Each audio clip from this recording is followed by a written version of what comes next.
lifetime of energy savings sound? Well, it's yours when you go solar with Sunlux. Learn more at sunlux.com, sunlux.com. Is this the time? This is the KBLA Sports Minute with Ray Richardson. Denver Nuggets guard Jamal Murray did it again last night. He hit another game-winning shot against the Lakers in the first-round playoff series. This one sent the Lakers home after 5 games and ignited another offseason of questions and uncertainty for the franchise. Murray shook off a strained calf muscle to score 13 of his game-high 32 points in the fourth quarter. LeBron did all he could do, 30 points, 11 assists, and 9 rebounds in 44 minutes. After the game, LeBron was asked if he has any thoughts in his mind that he could have played his last game as a Laker. LeBron paused for about 10 seconds before saying, "I'm not going to answer that question." LeBron put the mic down and walked out of the media room. There's also chatter in the streets that Darvin Ham may have coached his last game with the Lakers. Stay tuned. No debates, no speculation, just the info you need. That's your KBLA Sports Minute. I'm Ray Richardson. More news, opinions, and conversation when we come forward on KBLA Talk 1580. KBLA Talk 1580 is dedicated to empowering our communities by providing progressive talk radio for our audience. We strive to be an intersectional voice for the voiceless. As a Black-owned and operated station, we are committed to highlighting diverse perspectives and creating safe spaces for meaningful dialogue. We believe that everyone has something unique to bring to these political, economic, social, and cultural conversations, and we don't shy away from the hard conversations about current events. We endeavor to be a beacon of hope and understanding, while boldly challenging listeners to think more deeply about difficult topics that impact us all. With this in mind, our mission statement at KBLA Talk 1580 is simple: to create an inclusive platform that promotes civil discourse through honest dialogue and encourages personal growth among our listeners, so they can become the active agents of change. Our vision is to establish ourselves as the premier radio network with relevant programming across the beloved community, connecting people through shared experiences and collective power for lasting impact beyond these challenging times.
Live from historic Leimert Park in Los Angeles, California, I'm Tavis Smiley, and I'm so glad to see you and me back in stride again.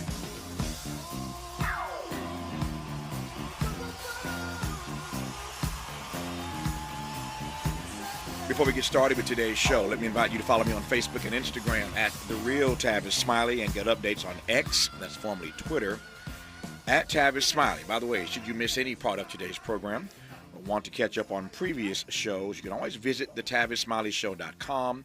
That's thetavisSmileyShow.com, or wherever you get your podcast, and listen to the Tavis Smiley podcast version of this live program at your leisure.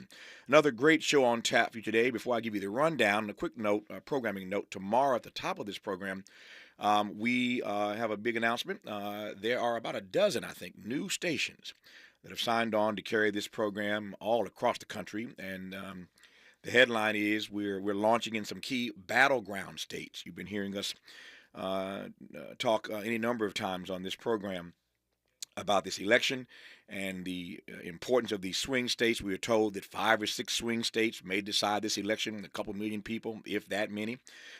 This thing's going to be tight. It's going to be close, say nothing of the third-party candidates who are running, Bobby Kennedy, my friend and brother Cornel West, Jill Stein, and others. But tomorrow, I am pleased to tell you today that we're going to run the list of the almost a dozen new stations that are picking up this program. I am deeply, deeply grateful for these stations, and we'll do that at the top of the show tomorrow. So if you have friends across the country that live in these cities, you'll want to let them know that the Tavis Smiley Show is on the way, and we'll, again, run that list tomorrow at the top of the program. And I'm, again, humbled and grateful for these stations that we will share with you tomorrow. In our second hour today, Ebert Digital CEO Chaz Ebert joins us to talk about the legacy of her late husband, celebrated film critic Roger Ebert, and her new book, It's Time to Give a Feck. Say that real slow to get that right. It's Time to Give a Feck. Elevating humanity through forgiveness, empathy, compassion, and kindness. You get it. And we'll talk about that with Chaz Ebert in our second hour. In our third hour, Cassandra Wise Whitehead, a.k.a. Dr. K, is back to preview this Friday's National Day of Action rally in Washington. So we'll talk to K, Dr. K, in our third hour. But in this first hour today, let's talk politics and more with the iconic former president of Planned Parenthood Federation, Faye Wattleton, where she was the youngest first woman and longest first African-American and longest tenured professional to hold that national position. Let me be clear, she's done some pretty amazing things and continues to do some pretty amazing work even today since those days at Planned Parenthood, and we'll dig into some of that, no doubt, during this hour together. But given the issues on the American docket right about now, I wanted to invite Faye Wattleton back on this program to get her own reflections. Faye Wattleton, it's good to hear your voice. It's been too long. How are you, my friend? No, I was so thrilled and honored when I got the call inviting me to come and have a chat with you. I'm great, and I'm delighted to be able to talk to your listeners. We're delighted to have you on, and the listeners will be empowered, I am certain, over the next hour when we get your reflections on a number of things. But let me start with this before I get to the issues of the day. I was looking last night. I kind of recalled this, but I wanted to get the dates right. So you were at Planned Parenthood from 78 to 92. For those who That's correct. For those who weren't around in 78, tell me what it was like to have a black woman, the first African American, the youngest person ever, to ascend to the president of Planned Parenthood. We'll talk about the issues contemporarily in a second, but take me back to 78. What was that like in that moment? Well, it was preceded by 8 years that I served at the local level, starting as a board member. And I point that out because a lot of times there's the assumption that you can't get involved with local organizations. But I started in Dayton, Ohio. At that time, I was on the board of the local urban league.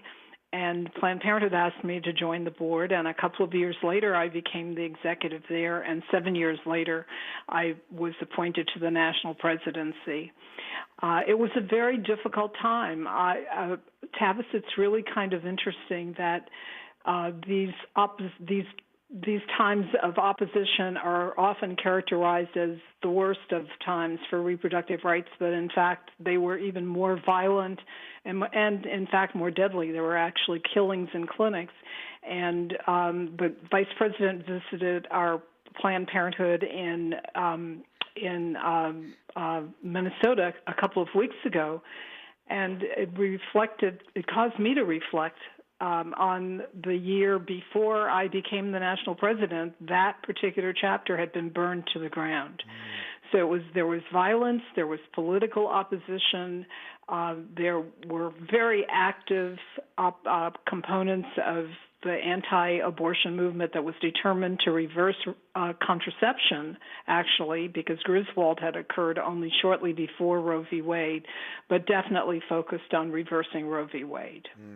That time doesn't sound too dissimilar from the moment that we're in now. And when we come forward, I want to come right to that point and ask Faye Wattleton, given the political violence that we see in our body politic today, whether or not she frets or fears that we will return to the day where the political violence escalates and we see once again killings in these clinics, or whether or not she thinks the worst is behind us, and I'm putting that in air quotes, given what this Supreme Court has already done on this particular issue. We'll certainly talk about how she thinks this issue is going to play out in the election. Is it going to be a front burner issue? Is it going to be an issue around which this election may in fact be decided? A great deal to talk about. Glad I got it for the hour. You're listening, and I'm glad about it, to Faye Wattleton right now on Tavis Smiley. Interrogating and unpacking. That's what we do around here. You're listening to Tavis Smiley. Hey y'all, Mona Swain here from Target's new YouTube series, My Cart is Full, where we feature Black founders and creators highlighting their connection to our community. As an actor and content creator, I love using my voice to inspire young Black women who look like me. When it comes to feeding my shine, seeing myself reflected in Black-owned and founded products at Target brings me joy. Together, we are Black Beyond Measure. Learn more at target.com/Black Beyond Measure. Cookie wants to be a professional wrestler. I'm Cookie Serratos, and I'm 11 years old. She also wants to win all the medals. That's why Cookie and her family make every day count, squeezing out her best with Go-Go Squeeze. Okay, Cookie, let's break for a Go-Go Squeeze. Go-Go Squeeze Fruit on the Go pouches are a nutritious snack made from 100% fruit with no sugar added. Go, Cookie! Because when you nurture your kids, you squeeze out the best in them. Squeeze out the best with Go-Go Squeeze. Not a low-calorie food. Products range from 11 to 13 grams of sugar and 60 to 70 calories per serving. We asked seniors how to prevent Medicare scams. My best advice, if you get a phone call, do not talk to the person. These people are well-trained. Don't talk to them. They don't know me. They're just trying to scam me. Don't be fooled. Hang up. Just hang up. Never give out your Medicare number. They're going to get your number to put in a false claim. If I get a call from someone, I don't pick up the phone. And should I pick up the phone and they ask for information, then I hang up. How do you detect Medicare fraud? Just like I check my credit card statements, I check my Medicare statements monthly. Scammers can get a hold of your number, order medical devices through your account, and you're not even going to know about it if you don't look at your statement. Check your statement every month. If you get your statement and you see something that you know you did not have done, you report it. Call your Senior Medicare Patrol. To report Medicare fraud, call the Senior Medicare Patrol at 855-613-7080. My friends swim no matter the season, but my moderate to severe plaque psoriasis can sometimes take me out of the moment. Now, thanks to Skyrizi and clear skin, count me in. With Skyrizi, Risankizumab Riza, a prescription-only 150 milligram injection for adults who are candidates for systemic or phototherapy. 3 out of 4 people achieve 90% clear skin at 4 months. Don't use if allergic to Skyrizi. Serious allergic reactions and an increased risk of infections or a lower ability to fight them may occur. Before treatment, your doctor should check for infection and tuberculosis. Tell your doctor if you have an infection or symptoms such as fever, sweats, chills, muscle aches, or cough, or if you plan to or recently received a vaccine. Thanks to Skyrizi, there's nothing on my skin, and that means everything. Ask your doctor today about Skyrizi, the #1 dermatologist-prescribed biologic in psoriasis, and visit skyrizi.com or call 1-866-SKYRIZI to learn more. He's rooting for everybody black. Everybody black. More of Tavis Smiley coming your way right now. More of Faye Wattleton coming your way right about now. Faye, let me just ask you point blank. You described a moment ago what it was like in '78. When you became the historic and iconic head of Planned Parenthood. I wonder how you might compare and contrast those years, that moment, to the moment that we find ourselves in now with regard to women's reproductive freedom. Women's reproductive freedom has been under threat for 50 years, actually more than 50 years. And in preparing for our conversation today, Tavis, I was reminded that the effort to control women's reproduction goes back to the 1800s and the early 1900s when people who wanted to give women information and methods to control their reproduction were jailed. And we still have those laws on the books in a way that threatens the possibility of contraceptive clinics today. So this is a long and enduring struggle for women's true liberty and reproductive liberty. It's not something that was invented by the awful writings of Justice Alito. This has been a struggle for a very long time. It's interesting that you mentioned the upcoming elections and the possibility of a third-party candidacy and the potency of reproductive rights as a matter of deciding how we will conduct ourselves in the polls. And I leave this with bring this one figure for you. Over the 50 years of Roe v. Wade, there have been a little less than an average of 1 million pregnancy terminations per year. That means that a tremendous number of women have chosen to terminate a pregnancy for whatever reason without making a judgment about that reason. It's just that the statistics are what they are. That many families have been affected in one way or another by that decision. There is an enormous depth of experience with safe pregnancy termination in this country. And I think that the polls and the most recent state initiatives that have failed to ensconce the decision of the Supreme Court is a reflection of what we're likely to see in the fall, that this will be a riveting moment, a pivotal moment for this country around women's liberation. It is not about the love of children. It is about the liberation of women. And that is a struggle that has been going on for these many decades and into this 21st century. I will ask you in a few moments specifically about this particular iteration of the U.S. Supreme Court. We'll talk about that to be sure.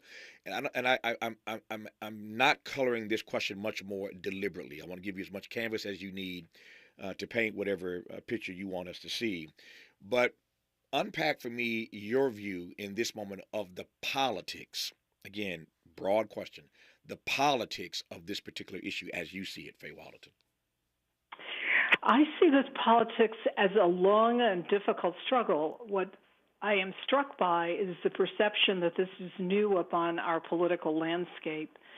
The effort to reduce the ability of women and to, in fact, control the ability of women to make fundamental decisions about our very private body functions and to enforce an unintended pregnancy or an unwanted pregnancy on women, something that we do to no other creature in our country. We don't even require people to go to war for against their will. And so the perception that somehow this was a development, an event that occurred unexpectedly, no, the struggle has been going on for a very, very long time. Roe v. Wade was not reversed. It was finally taken down by the most recent decision. The first most significant decision was against poor women in 1980 when the Supreme Court said that the government did not have to support poor women's reproductive rights through the Medicaid program. And so I think we all have to kind of look in the mirror and say to ourselves, how do we let this happen?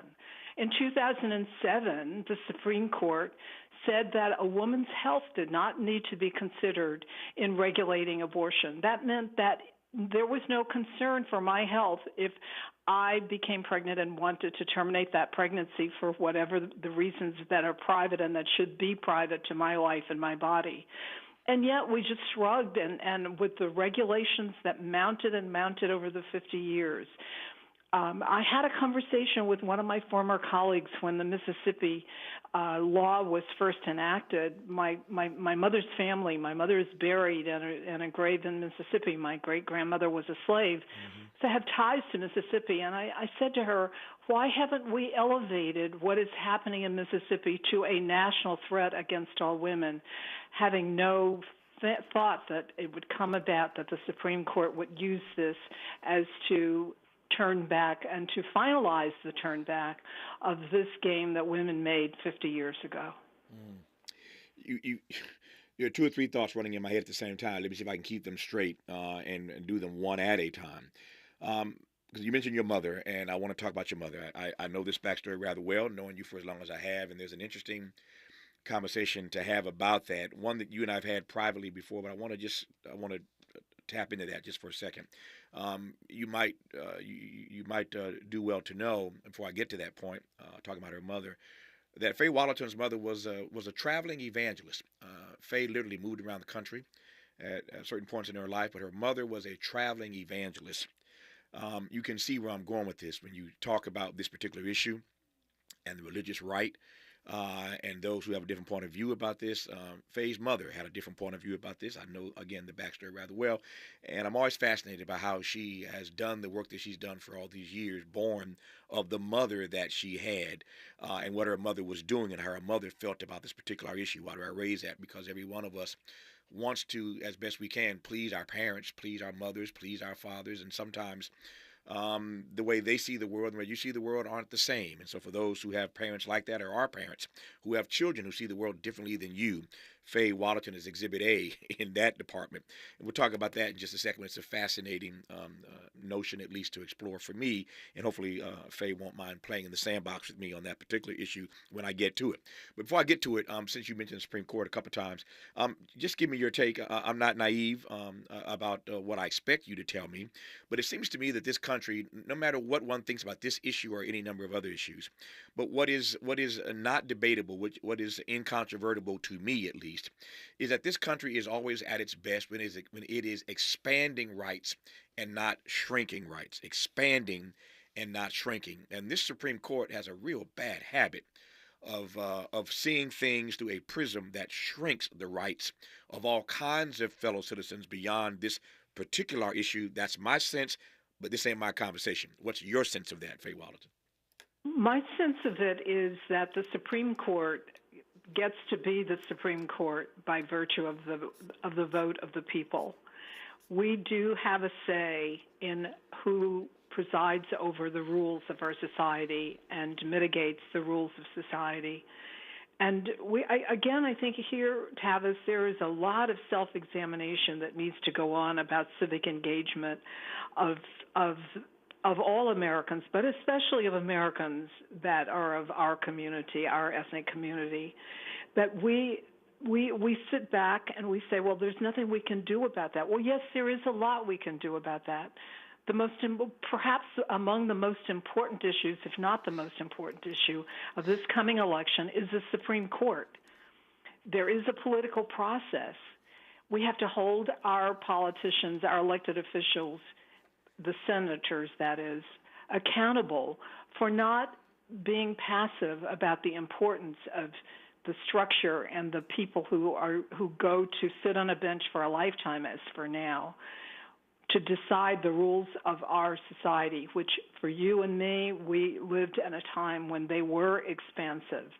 We are, unfortunately, during a period in which there is a decided narrowing of what's possible to be an American and what we can expect as fundamental rights. You know, when I hear that the abortion issue is a single issue and that the states should decide, my question is, would we ever think of allowing states to decide press freedoms or freedom of religion? These are fundamental to being human and to the integrity and the respect of humanity. And we are simply allowing that to be eroded by people who were anointed by the Senate and allowed to go to the courts. We have a woman that sits in the court that was a member of a Catholic cult. And I'm not against fundamentalism, but a member of a cult of the Catholic Church, more right-wing in the Catholic Church than most Catholics. So you reference my upbringing as the member of a family and a mother who was an evangelist. She pastored some places also, Tavis. I spent 2 years of my childhood in the all-white town of Columbus, Nebraska. I learned a lot about being exceptional in terms of being the only black child in that small town, that now the governor of Nebraska is a native of Columbus, Nebraska. So those experiences were very informative for me in terms of understanding different cultures, and that we live in a world in which we should be respectful of different cultures and different points of view. And I was raised with a very narrow point of view, one that I encountered in my professional life in opposition, and that came about because I selected to pursue 2 degrees in nursing, and as you referenced in this introduction, the world was broadened for me, and that I came to realize that my patients didn't need my judgment or my rebuke, but my care and my compassion, because my life was not the same as everyone else's life. And that's really what is at the heart of this issue. I mean, who am I to walk up to a woman on the street and to say, this is a law that will govern the most private aspects of your body? It's really unconscionable. It's almost unseemly. But make no mistake that this really is about restricting women and women's choices and restoring the secondary aspect from which we have been liberated in some of the earlier decisions of the court. Let me ask you. We've had many conversations over the years, public and private. I don't mean to filibuster. No. You're not filibuster. That's why I do this for an hour. You can't filibuster on my program. We do conversations 1 hour at a time, so it's kind of hard to filibuster in 60 minutes. And if you do, I know how to cut you off lovingly and respectfully. But you no filibuster at all. But I have a lot to say after this many years in this work. No, trust me. That's why I invited you on, Faye Wattleton. I'm looking at my clock. I've got 3 minutes now. Let me let you start this answer, and if we need to continue on the other side, that's why we have an hour to do so. We'll continue. And I'm asking this question. I've never asked you this before. I'm asking a question philosophically, and I'm moving beyond the issue of women's reproductive rights, although that is an issue on which you and your mother did not necessarily see eye to eye. My larger point, again, philosophically, is what can you share with us about doing that dance with someone who you love deeply and who loves you deeply, in this case, someone who brought you into the world.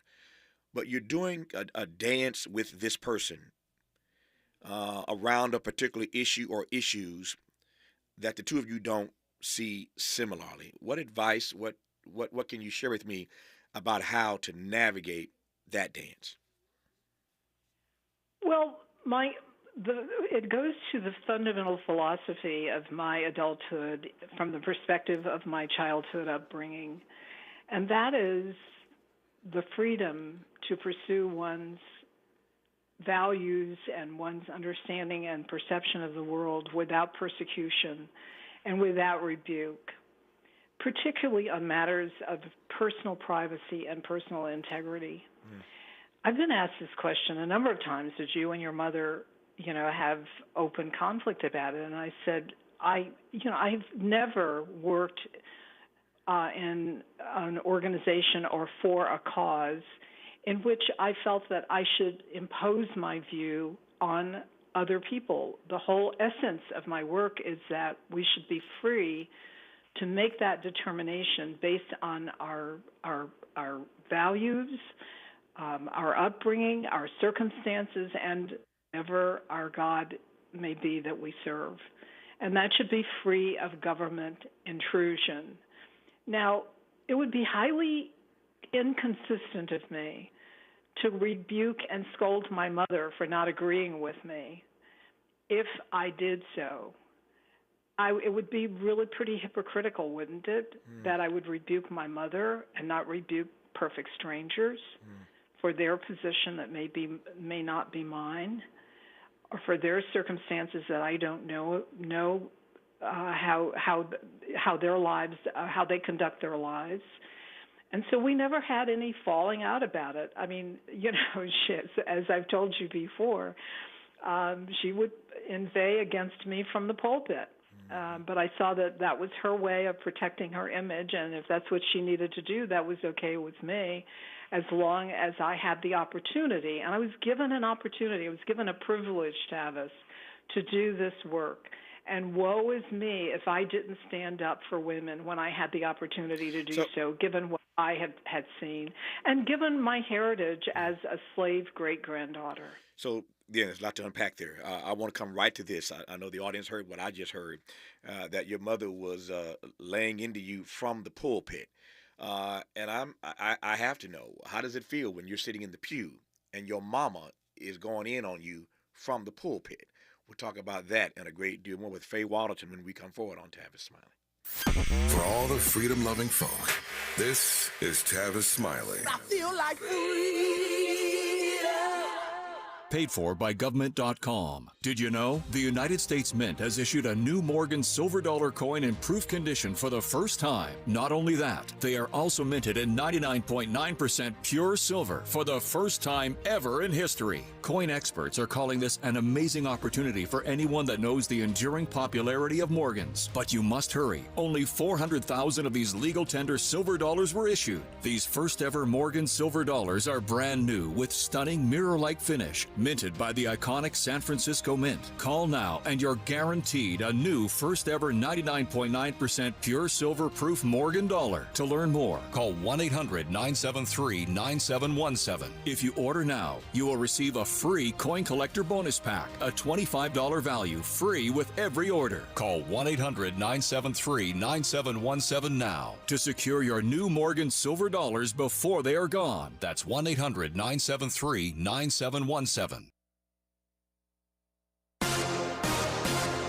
I'm Mike Moore. Here's the latest from the Black Information Network. Mayor Eric Adams is celebrating New York City's lowest black unemployment rate in years with a new jobs campaign. Adams announced that the black jobless rate fell 26% between January of 2022 and this month, marking the first time since 2019 that it's been below 8%.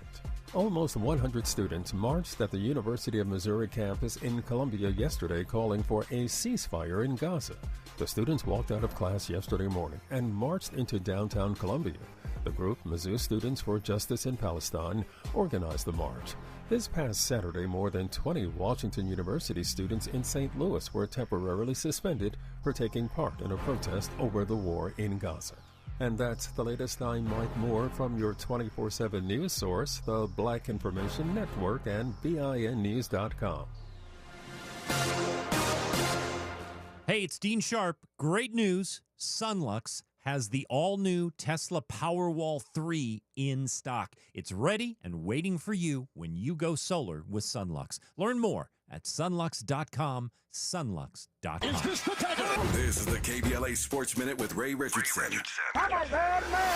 Denver Nuggets guard Jamal Murray did it again last night. He hit another game-winning shot against the Lakers in the first-round playoff series. This one sent the Lakers home after 5 games and ignited another offseason of questions and uncertainty for the franchise. Murray shook off a strained calf muscle to score 13 of his game-high 32 points in the fourth quarter. LeBron did all he could do, 30 points, 11 assists, and 9 rebounds in 44 minutes. After the game, LeBron was asked if he has any thoughts in his mind that he could have played his last game as a Laker. LeBron paused for about 10 seconds before saying, "I'm not going to answer that question." LeBron put the mic down and walked out of the media room. There's also chatter in the streets that Darvin Ham may have coached his last game with the Lakers. Stay tuned. No debates, no speculation, just the info you need. That's your KBLA Sports Minute. I'm Ray Richardson. More news, opinions, and conversation when we come forward on KBLA Talk 1580.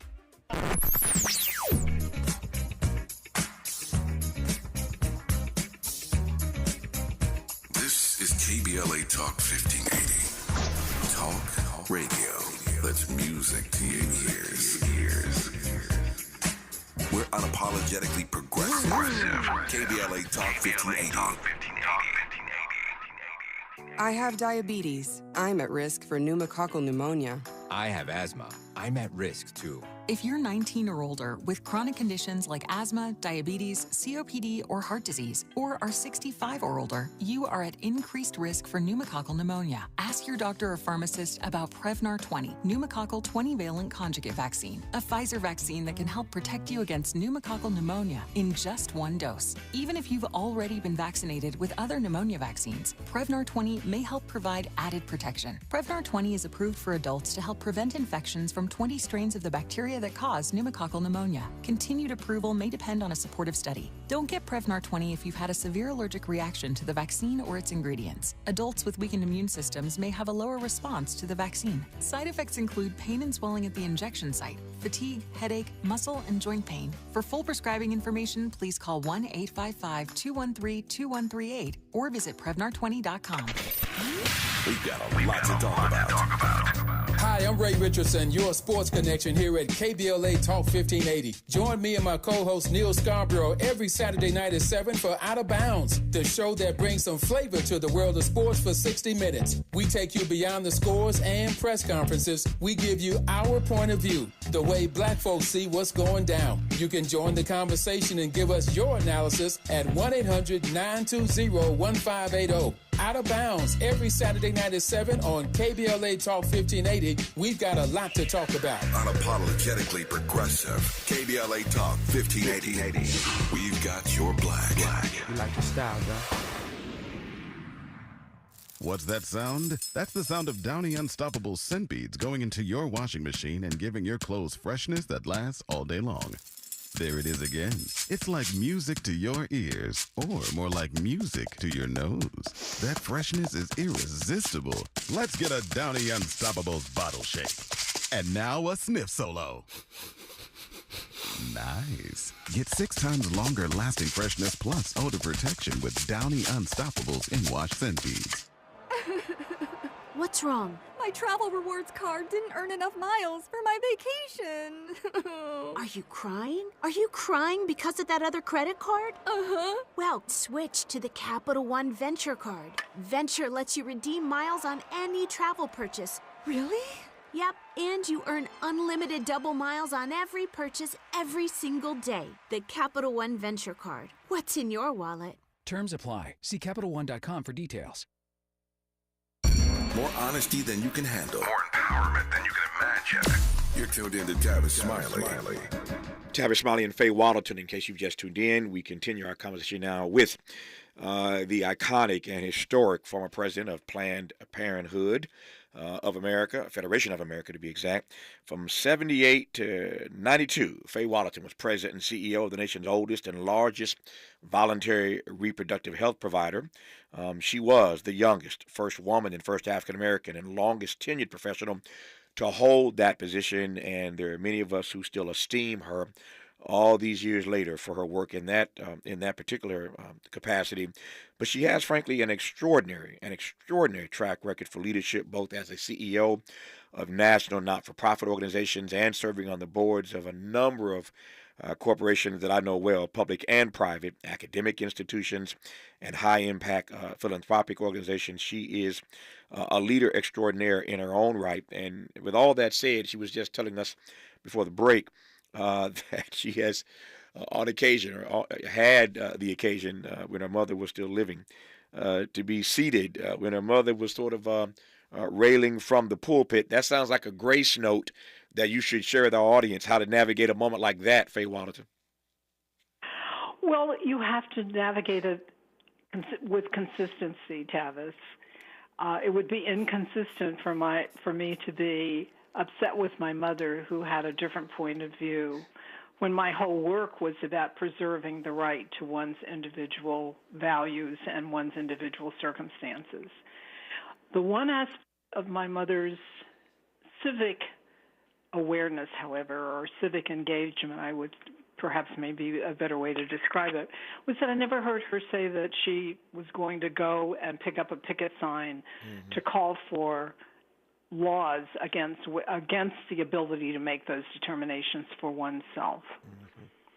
That if she believed that if she was powerful in her persuasion and in her call to the altars, call to sanctification, that was her role, and that included bringing children into the world and to be fruitful and multiply, because she had recited the Bible from the beginning to the end. I mean, I don't know if I've ever said this to you in any of our conversations, but until her mid-90s, she could tell you every single passage in the Old and New Testaments. You could open the book randomly and start reading it, and she could tell you where that could be found or where that is found in the book, the chapter, and the verse. Yeah. That does not quite scholarly in her approach to religion. She was, she was not a gadfly at all. Yeah, Her views were really held. That does not. And so why would I persecute my mother when I'm busy working for a world that women are not persecuted for making their decisions? No, that makes sense. As you were talking, speaking of the Bible, my mind went to that Bible verse, "Thy word have I hid in my heart." And so it's only by hiding it in your heart that you can get into your mid-90s and still be able to quote passage and text and have an understanding of what the person is reading and go right to it. That's because you hid it in your heart. So that does not surprise me. Does not surprise me at all. Let me move from that particular black woman, your mother, to black women broadly. You talked earlier about the ways in which women, poor women in particular, were put upon decades ago, centuries ago at this point, the way poor women were put upon when it comes to the issue of women's reproductive rights. I'm curious as to what you're seeing, what data you've seen of late, what you're looking at, how you're tracking the way that black women see this particular issue in this particular election season, given the history you made as a black woman running Planned Parenthood. Well, I think that black women are as upset and concerned about the restriction on our rights as other women are. I think that there was a passage when Roe v. Wade was not completely overturned, that this was perceived as a white woman's issue, that black women did not need to engage. But the reality, Tavis, is that it will fall the heaviest on those of us of color. The first cut on Roe v. Wade was Medicaid for low-income women, for under-resourced women. We will suffer the burden of this most heavily because we don't have the resources to run from one state to another. This is not a procedure that is practiced only by white people or white women. It is practiced by all women of all ethnic backgrounds. But for those who don't have the resources to transcend the limitations and the restrictions, the burden will fall most heavily on them. And that has been really a part of the core of what has driven my work over the years. What I saw in my training as a professional nurse, as a nurse midwife, as the opportunity to deliver babies in a large urban hospital, that is Harlem Hospital, and the lives of women that had substance abuse issues and just the circumstances of life. Those are not the issues that upper income white women will encounter.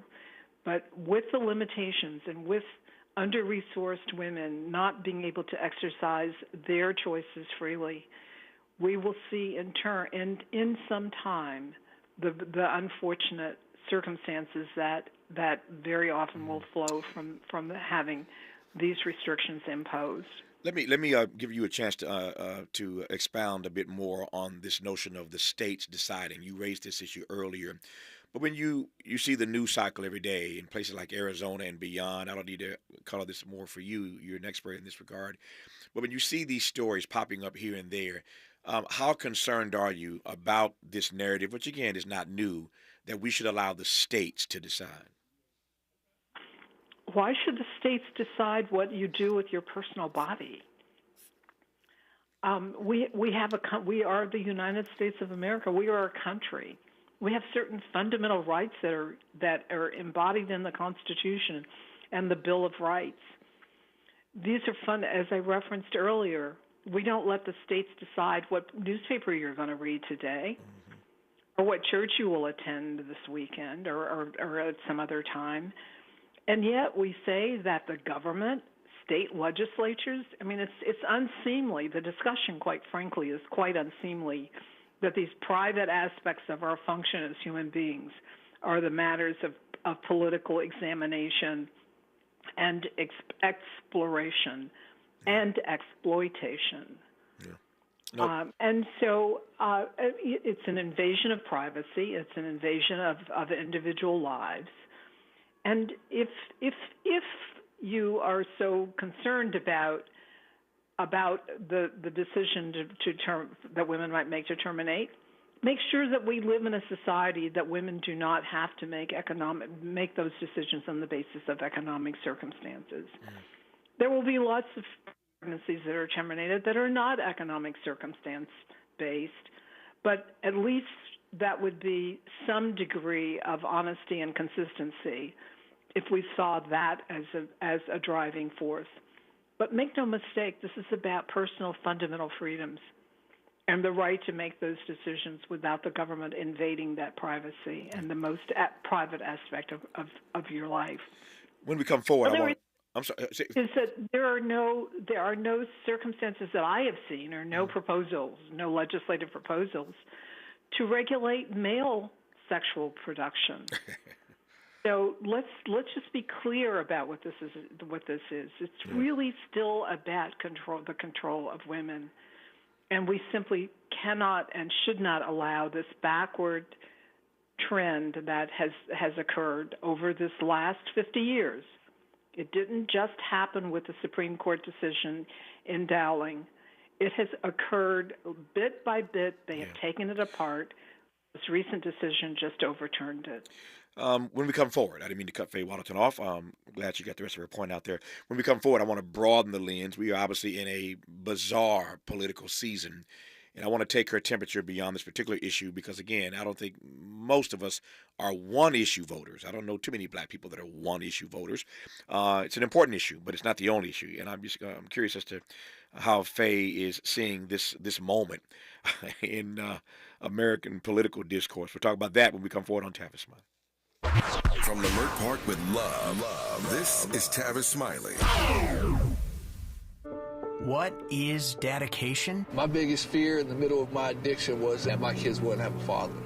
And I started thinking, you know what? This isn't my story.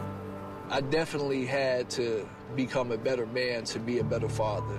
It's important to me that my kids are empowered and truly believe that if they can think it, they can do it. That's dedication.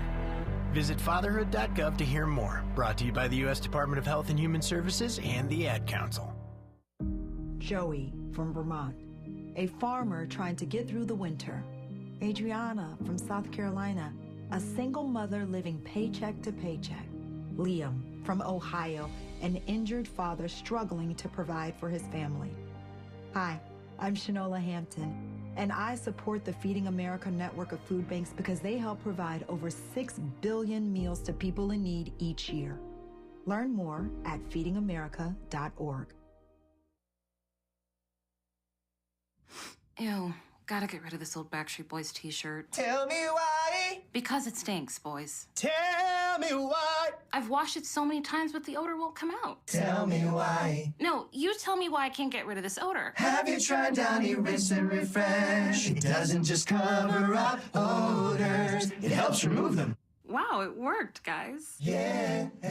Downy Rinse and Refresh removes more odor in one wash than the leading value detergent in 3 washes. Find it wherever you buy laundry products. Eggs are a staple in our diets, and there's only one egg with more delicious farm fresh taste plus superior nutrition. Eggland's Best. With more vitamins, including 6 times more vitamin D and 10 times more vitamin E, plus 25% less saturated fat than ordinary eggs. Available in so many delicious varieties. Classic, cage-free, and organic. Eggland's Best. Better taste, better nutrition, better eggs. The possibility of lung cancer can be pretty scary, especially if you're one of approximately 8 million current or former smokers at high risk. That's why SaveByTheScan.org wants you to know that now there's a breakthrough low-dose CT scan that can detect lung cancer early, and it only takes 60 seconds. You stop smoking, now start screening. For an easy quiz to see if you're eligible, visit SaveByTheScan.org. It could save your life. SaveByTheScan.org is brought to you by the American Lung Association's Lung Force Initiative and the Ad Council. Helping to make you the most knowledgeable person in your circle of friends. This is Tavis Smiley. Continuing our conversation now with Faye Wattleton, who I'm delighted to be in dialogue with anytime, but certainly today, given all the issues on the American docket. So, Faye, again, one of the questions I don't want to color too much, but how are you navigating your way through the political landscape that is America right now? Well, I think we have to continue to recognize that this is a very long journey. We didn't get here overnight, and we will not restore the loss that we have sustained over this period of neglect that we have. And, as I said earlier in our conversation, Tavis, we have to take some responsibility for allowing this to happen. Mm-hmm. And with respect to characterizing a single issue, is it a single issue or is it a defining issue? Mm. You vote for a candidate that wanted to restrict and censor your show? Or do we have certain fundamental freedoms as human beings that are not governed by the will of politicians? Would you vote for a candidate that will define what religion you will choose? Mm-hmm. So there really are fundamental defining issues of freedom, and the freedom to control our bodies is really fundamental to those freedoms. No, I hear your point. I take your point, and I hear the distinction. And as you were laying it out, my mind immediately started processing it. And it seems to me that for black people in particular, not that I speak for all black people, but for black people in particular, these single issues, plural, are in fact defining issues. I'm not sure I see a distinction for black folk on a litany of issues between single issue and defining issue. Does that make sense? You receive that? Well, I think that when you speak of people who don't have the resources to really be in total control of their lives, there may be the distinction.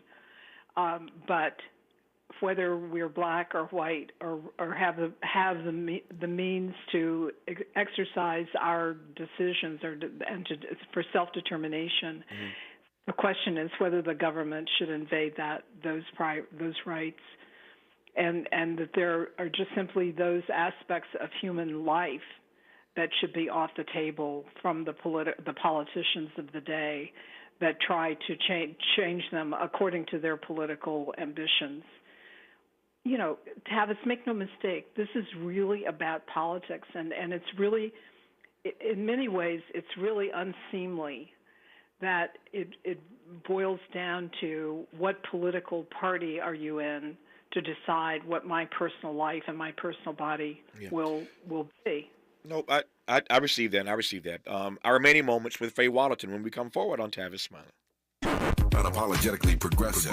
Unapologetically black. You're tapped into Tavis Smiley.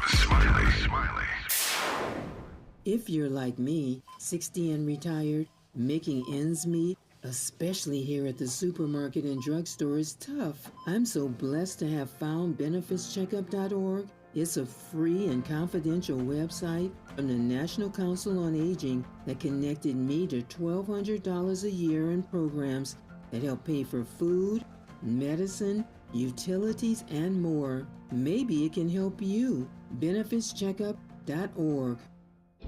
My daughter was diagnosed with a rare malignant rhabdoid tumor on the spine. They sent her straight to St. Jude. My hope was gone. But when you get there, everyone's like, hey, we're not going to give up. And when you see other people not giving up on your child, that makes all the difference in the world.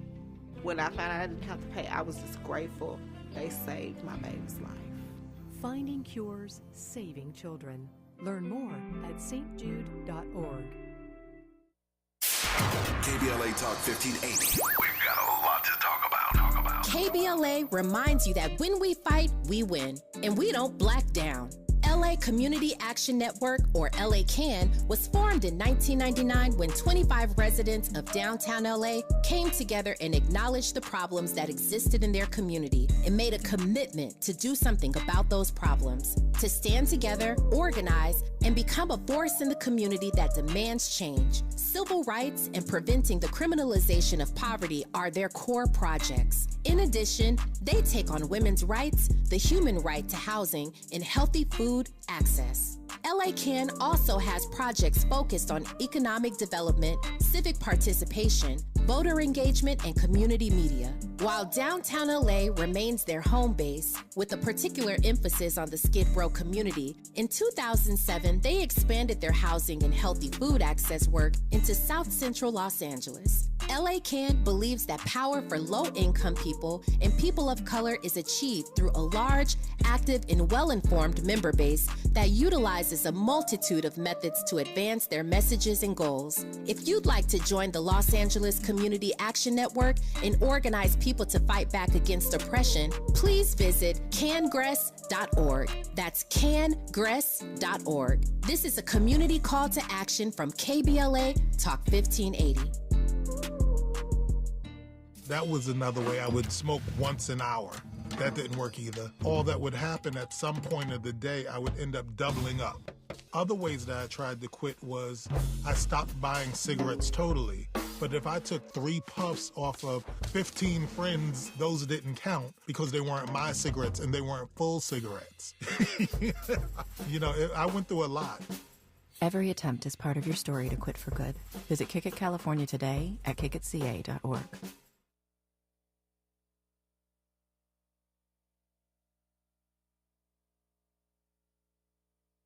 Made fresh daily in Leimert Park, Los Angeles, California. You're listening to Tavis Smiley.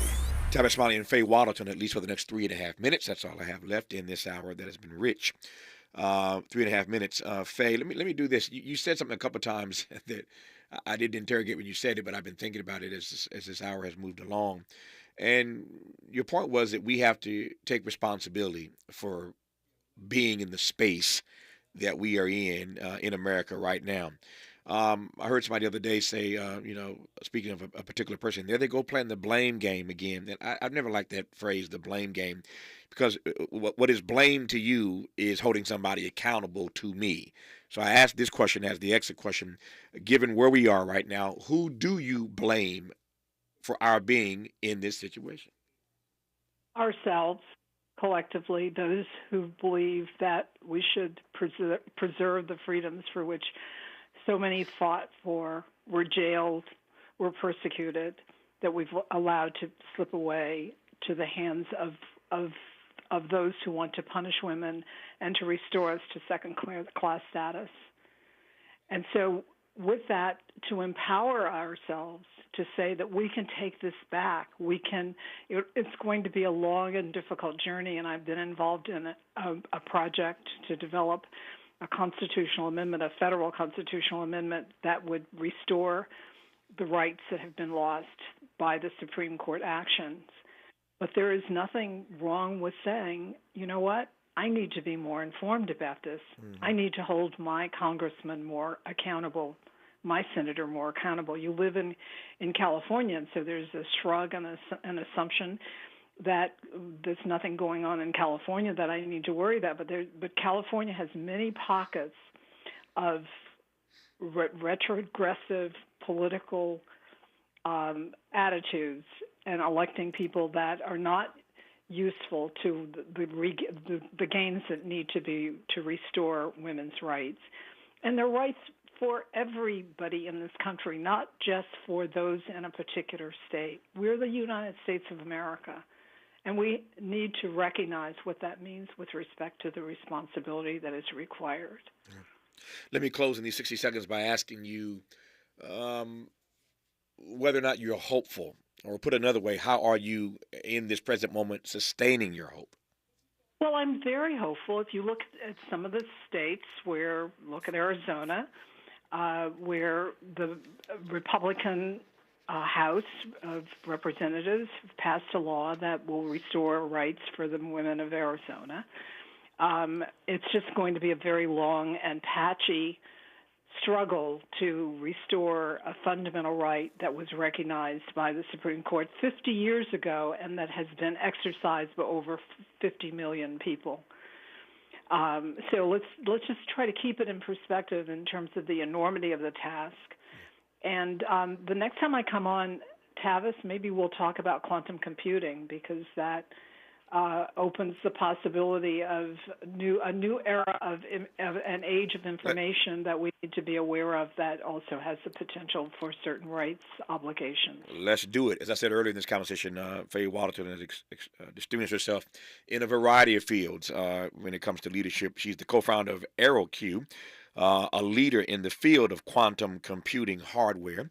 So I accept the invitation to talk about that. I talk about everything on this program today, given the issues on the... And listen, Yeah. Gil Scott Heron warned us that the revolution Will would not be televised. Yeah. Nope, I hear you. We'll do it next time, Faye. But today, I thank you for unpacking and downloading us on the way this issue is going to be potent, to use your word, in this political election season. Thank you, Faye. I love you. I'll talk to you soon. All the best to you. Sure. Thank you for your time. More of Tavis Smiley when we come forward. KBLA 1580 Santa Monica. I'm Mike Moore. Here's the latest from the Black Information Network. Mayor Eric Adams is celebrating New York City's lowest black unemployment rate